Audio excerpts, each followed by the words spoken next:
गौरी पुत्र गणेश भगवान की जय। श्री लक्ष्मी नारायण भगवान की जय। श्री शंकर पार्वती भगवान की जय। बोलिए श्री शिवाय नमस्तुभ्यम।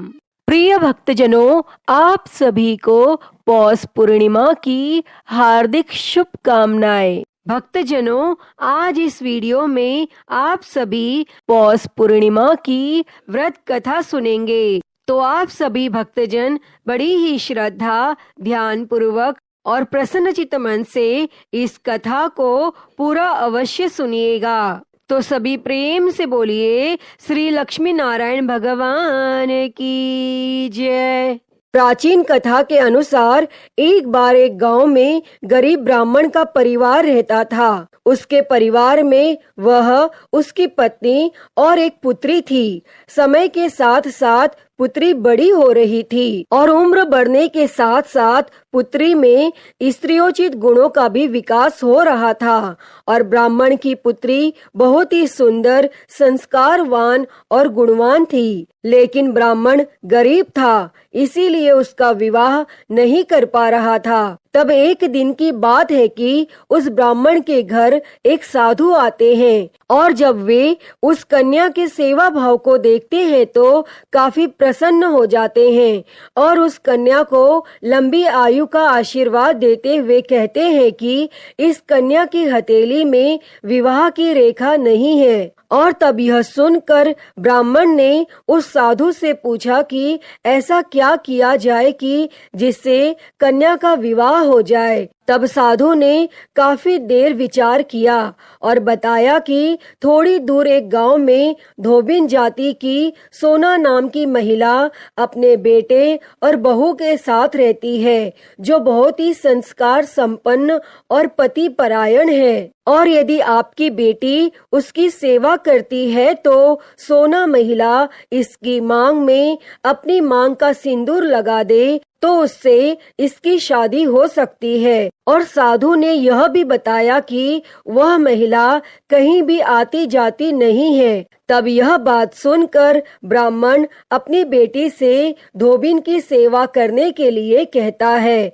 और यह सब सुनने के पश्चात अगले दिन ही कन्या धोबिन के घर पहुंचकर उसका सारा काम करने के बाद घर वापस आ जाती है। और तब एक दिन सोना धोबिन अपनी बहू से पूछने लगती है कि तुम तो सुबह सुबह जल्दी उठकर सारा काम कर लेती हो और मुझे पता भी नहीं चल पाता। तब बहू कहती है कि मैं सोच रही थी कि आप सारा घर का काम कर लेती हैं और मुझे नहीं पता चलता।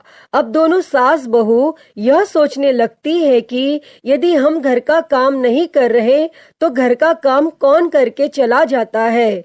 तब अगले दिन वह सुबह जल्दी उठकर निगरानी पर बैठ जाती है और वह देखती है कि एक कन्या सुबह अंधेरे में आती है और घर का सारा काम करके चली जाती है। जब वह कन्या घर का सारा काम करके जा रही थी तो धोबिन उसके पैरों में गिर जाती है और पूछने लगती है कि तुम कौन हो और इस तरह से छुपकर मेरा काम क्यों कर जाती हो। तब ब्राह्मण की कन्या साधु द्वारा कही गई संपूर्ण बात उससे बताती है और सोना धोबिन पति परायण थी तो वह तैयार हो जाती है। उस समय उसके पति थोड़े अस्वस्थ थे और वह ब्राह्मण की कन्या के साथ जाते समय अपनी बहू से कह जाती है कि मेरे लौटने तक घर ही रहना। और जब सोना धोबिन अपनी मांग का सिंदूर उस कन्या की मांग में लगाती है तो इससे उसका पति मर जाता है।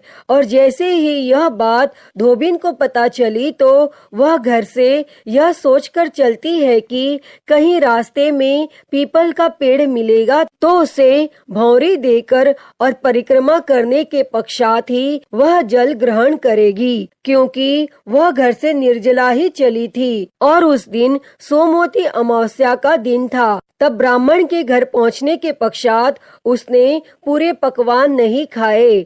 उसकी जगह उसने ईंट के 108 बार टुकड़े करके पीपल के वृक्ष को 108 बार भौंरी देकर परिक्रमा की और उसके पश्चात ही जल ग्रहण किया। तब ऐसा करने से उसके पति फिर से जीवित हो गए और उसी दिन से सोमवती अमावस्या का महत्व स्थापित हो गया।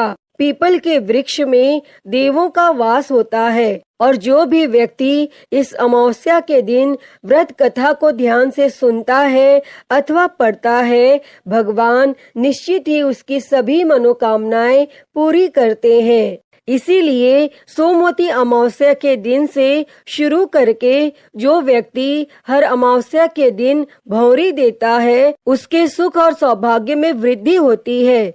पीपल के पेड़ में सभी देवों का वास होता है, अतः जो व्यक्ति हर अमावस्या को न कर सके वह सोमवार को पड़ने वाली अमावस्या के दिन 108 वस्तुओं की भौंरी देकर सोना धोबिन और गौरी गणेश की पूजन करता है, उसे अखंड सौभाग्य की प्राप्ति होती है। और ऐसी प्रचलित परंपरा है कि पहली सोमवती अमावस्या के दिन धान, पान, हल्दी, सिंदूर और सुपारी की भौंरी दी जाती है और उसके बाद की सोमवती अमावस्या को अपने सामर्थ्य के हिसाब से फल, मिठाई, सुहाग सामग्री, खाने की सामग्री इत्यादि की भौंरी दी जाती है और फिर भौंरी पर चढ़ाया गया सामान किसी सुपात्र ब्राह्मण, ननंद या भांजे को दिया जाता है।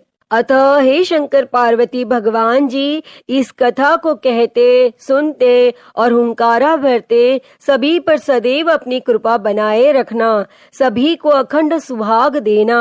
तो सभी प्रेम से बोलिए श्री शंकर पार्वती भगवान की जय। प्रिय भक्तजनों, आइए अब सुनते हैं सभी मनोकामनाओं को पूरी करने वाली अगली कथा।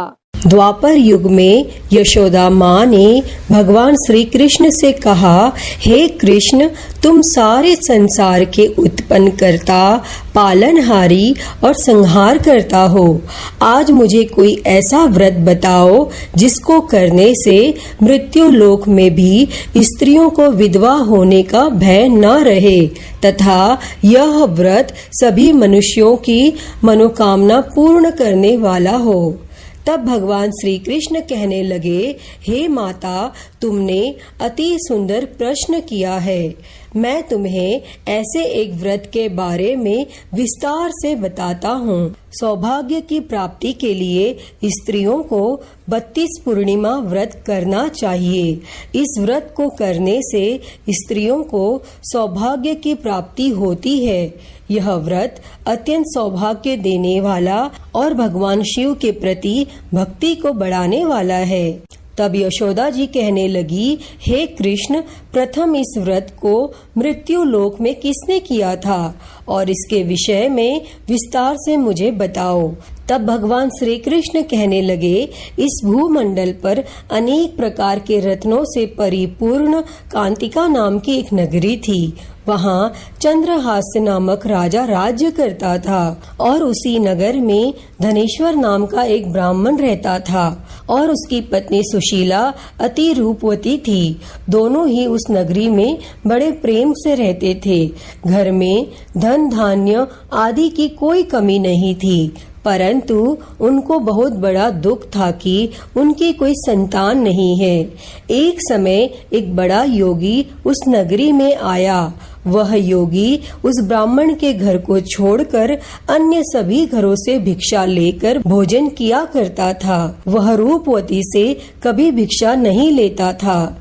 एक दिन वह योगी रूपवती से भिक्षा न लेकर किसी अन्य घर से भिक्षा लेकर गंगा किनारे जाकर भिक्षण को प्रेम पूर्वक ग्रहण करने लगा कि तब धनेश्वर ने योगी का यह सब कार्य देख लिया और अपनी भिक्षा के अनादर से दुखी होकर धनेश्वर योगी से बोला, हे महात्मन, आप सब घरों से भिक्षा लेते हैं, परंतु आप मेरे घर की भिक्षा कभी नहीं लेते, इसका क्या कारण है?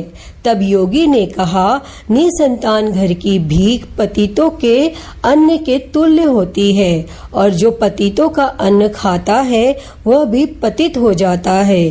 क्योंकि तुम निसंतान हो, इसीलिए पतित हो जाने के भय से मैं तुम्हारे घर की भिक्षा नहीं लेता। तब धनेश्वर योगी की यह बात सुनकर बहुत दुखी हुआ और हाथ जोड़कर योगी के पैरों में गिर गया और कहने लगा, हे महाराज, यदि ऐसा है तो आप पुत्र प्राप्ति का कोई उपाय बताइए। आप सर्वज्ञानी हैं, मुझ पर कृपा कीजिए। हे भगवान, मेरे घर में धन की कोई कमी नहीं है, परंतु मैं पुत्र न होने के कारण अत्यंत दुखी हूँ। आप मेरे इस दुख का हरण करें, आप सामर्थ्यवान हैं। तब यह सुनकर योगी कहने लगे, हे ब्राह्मण, तुम चंडी की आराधना करो। और फिर घर आकर उसने अपनी पत्नी से सब वेदांत कहा और स्वयं तप करने के लिए वन में चला गया।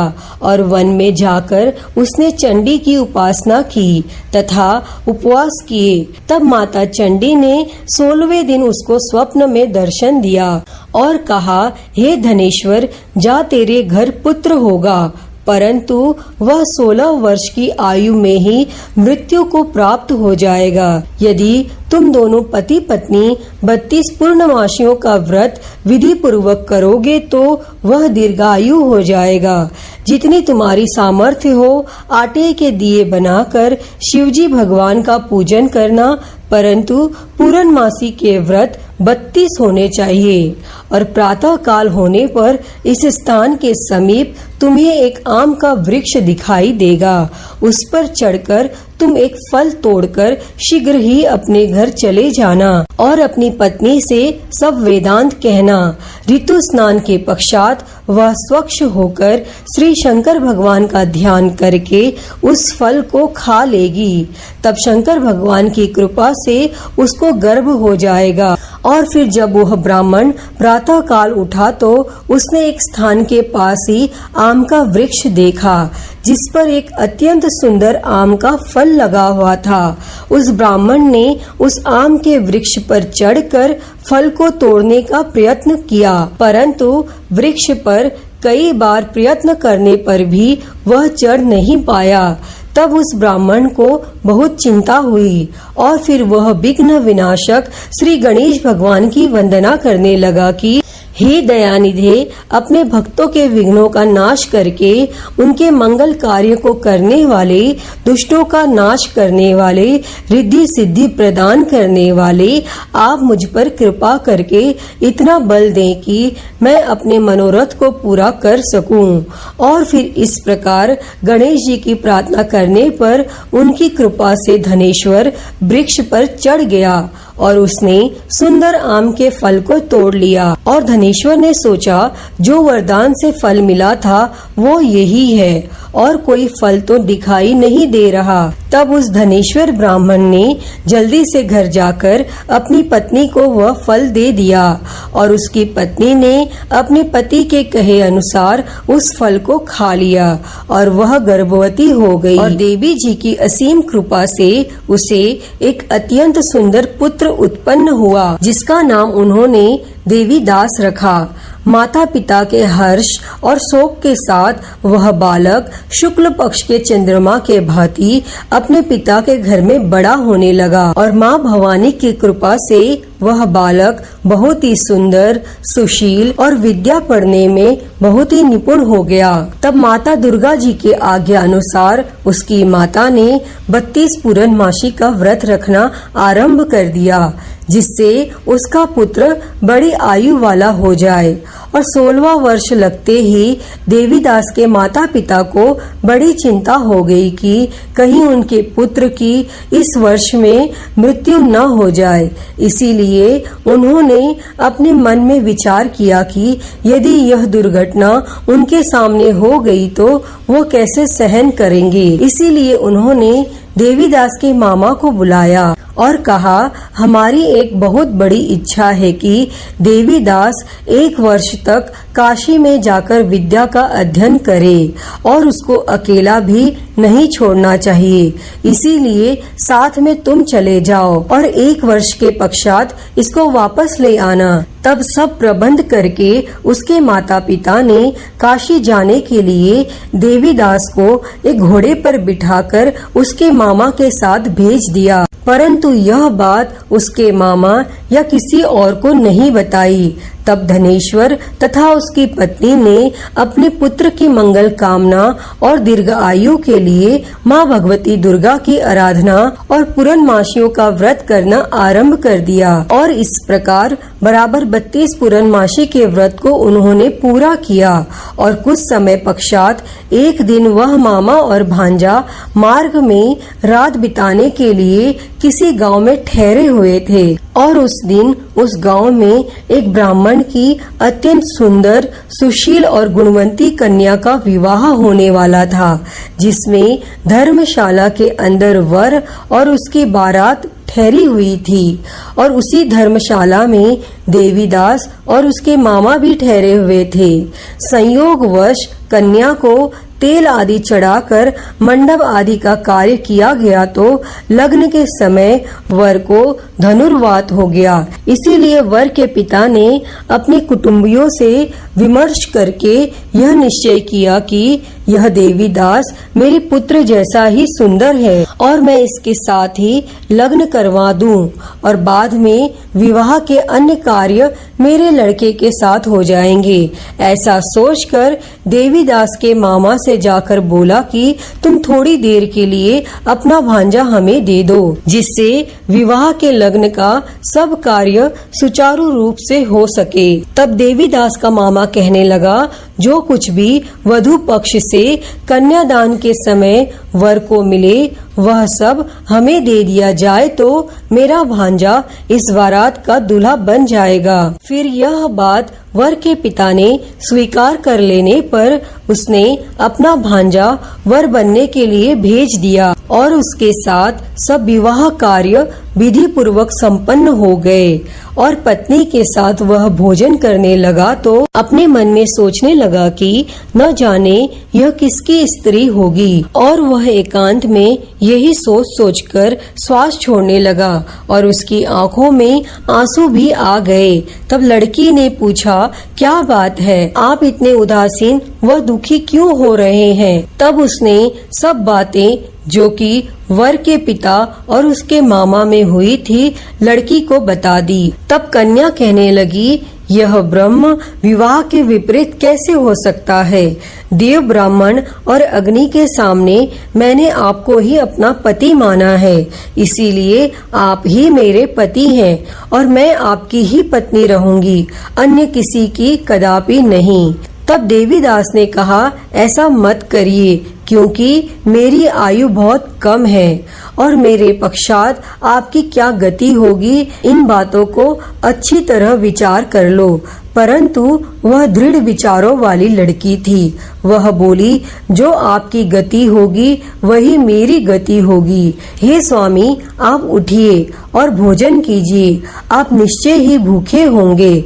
तब देवीदास और उसकी पत्नी ने भोजन किया तथा शेष रात्रि वह सोते रहे। और प्रातः काल देवीदास ने अपनी पत्नी को 3 नगों से जड़ी हुई एक अंगूठी दी और एक रुमाल दिया और बोला, हे प्रिय, इसे लो और संकेत समझकर स्थिरचित हो जाओ। मेरा मरण और जीवन जानने के लिए एक पुष्प वाटिका बना लो और उसमें सुगंधित वाली एक नवमल्लिका लगाओ और उसको प्रतिदिन जल से सिंचा करो और आनंद के साथ खेलो कूदो और उत्सव मनाओ। जिस समय और जिस दिन मेरा प्रणात होगा यह फूल सूख जाएंगे और जब यह फिर से हरे हो जाए तो समझ लेना मैं जीवित हूँ। यह बात निश्चय करके समझ लेना, इसमें कोई भी संशय नहीं है। इतना कहकर देवीदास वहाँ से चला गया और प्रातः काल होते ही वहाँ पर बाजे बजने लगे। और जिस समय विवाह कार्य समाप्त करने के लिए वर तथा सब बाराती मंडप में आए तो कन्या ने वर को भली प्रकार से देखकर अपने पिता से कहा, यह मेरा पति नहीं है। मेरा पति वही है जिसके साथ रात्रि में मेरा पानी ग्रहण हुआ था। इसके साथ मेरा विवाह नहीं हुआ। यदि यह वही पुरुष है तो बताए कि मैंने इसको क्या दिया। और कन्यादान के समय जो आभूषण आदि दिए गए थे वह दिखाए, तथा रात में क्या गुप्त बातें मैंने इनसे कही वह सब सुनाए। तब पिता ने उसके कहे अनुसार वर को बुलाया। कन्या की यह सब बातें सुनकर वह कहने लगे, मैं कुछ भी नहीं जानता। और इसके पश्चात लज्जित होकर वह अपना छोटा सा मुंह लेकर चला गया और सारी बारात भी अपमानित होकर वहाँ से लौट गई। तब भगवान श्री कृष्ण बोले, हे माता, इस प्रकार देवीदास काशी विद्यार्थन के लिए चला गया। और कुछ समय बीत गया तो काल से प्रेरित होकर एक सर्प रात्रि के समय उसको डसने के लिए वहाँ पर आया और उस विषधर के प्रभाव से उसके शयन का स्थान चारों ओर से विष की ज्वाला में विषैला हो गया, परंतु व्रत के प्रभाव से उसको काट नहीं पाया, क्योंकि पहले ही उसकी माता ने 32 पूर्णमासी का व्रत रखा था। फिर इसके बाद मध्याह्न के समय स्वयं काल वहाँ आया और उसके शरीर से प्राणों को निकालने का प्रयत्न करने लगा, जिससे वह मूर्छित होकर पृथ्वी पर गिर गया। और उसी समय माता पार्वती के साथ भगवान शंकर वहाँ आ गए और उसको मूर्छित दशा में देखकर माता पार्वती जी ने शंकर भगवान से प्रार्थना की कि हे महाराज, इस बालक की माता ने पहले ही 32 पूर्णिमा का व्रत पूरा किया था, जिसके प्रभाव से आप इसको प्राणदान दे।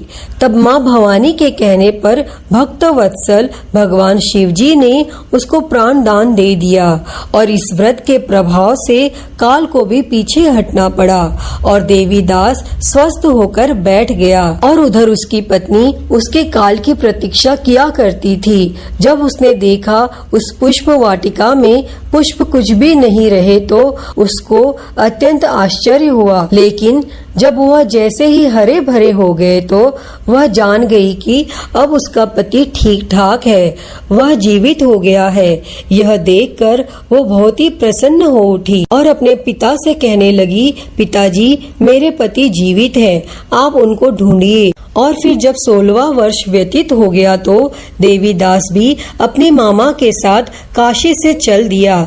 इधर उसके ससुर उसको ढूंढने के लिए अपने घर से जाने ही वाले थे कि वह दोनों मामा भांजा वहां पर आ गए और उनको आया हुआ देखकर उनके ससुर को बहुत ही प्रसन्नता हुई और वह उन्हें अपने घर ले गए।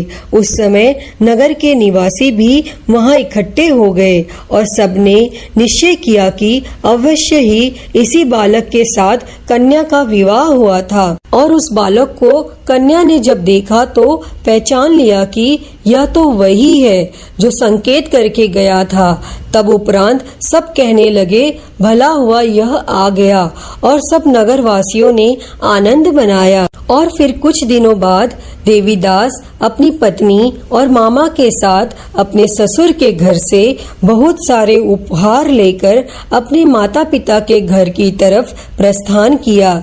और जब वह अपने गांव के निकट पहुंच गए तो कई लोगों ने उसे देखकर उसके माता पिता को पहले ही खबर दे दी कि तुम्हारा पुत्र देवीदास अपनी पत्नी और मामा के सहित आ रहा है।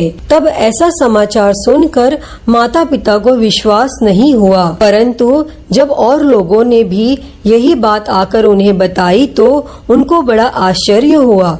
लेकिन थोड़ी देर में देवीदास ने आकर अपने माता पिता के चरणों में अपना सर रख कर प्रणाम किया और उसकी पत्नी ने अपने सास ससुर के चरणों को स्पर्श किया तो माता पिता ने अपने पुत्र और पुत्र वधू को हृदय से लगा लिया और दोनों की आंखों में प्रेम अश्रु बह चले और अपने पुत्र तथा पुत्र वधू के आने की खुशी में धनेश्वर ने बड़ा ही भारी उत्सव किया और ब्राह्मणों को दान दक्षिणा देकर प्रसन्न किया।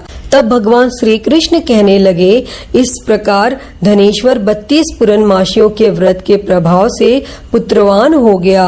और जो भी स्त्रियां 32 पूर्णमासी के व्रत को करती हैं, वे जन्म जन्मांतर में वैधव्य का दुख नहीं भोगती और सदैव सौभाग्यवती रहती हैं। हे भगवान, इस कथा को कहते, सुनते और हुंकारा भरते पर सदैव अपनी कृपा बनाए रखना। तो बोलिए गणेश जी भगवान की जय, उमापति महादेव की जय, श्री लक्ष्मी नारायण भगवान की जय। प्रिय भक्तजनों, तो मैं उम्मीद करती हूँ कि आपको आज की यह कथा पसंद आई होगी और अगर वीडियो अच्छी लगी हो तो इसे लाइक करें, ज्यादा से ज्यादा शेयर करें और महाकाल भक्ति ज्ञान चैनल को सब्सक्राइब कर नोटिफिकेशन बेल को जरूर ऑन कर लें। हर हर महादेव। धन्यवाद।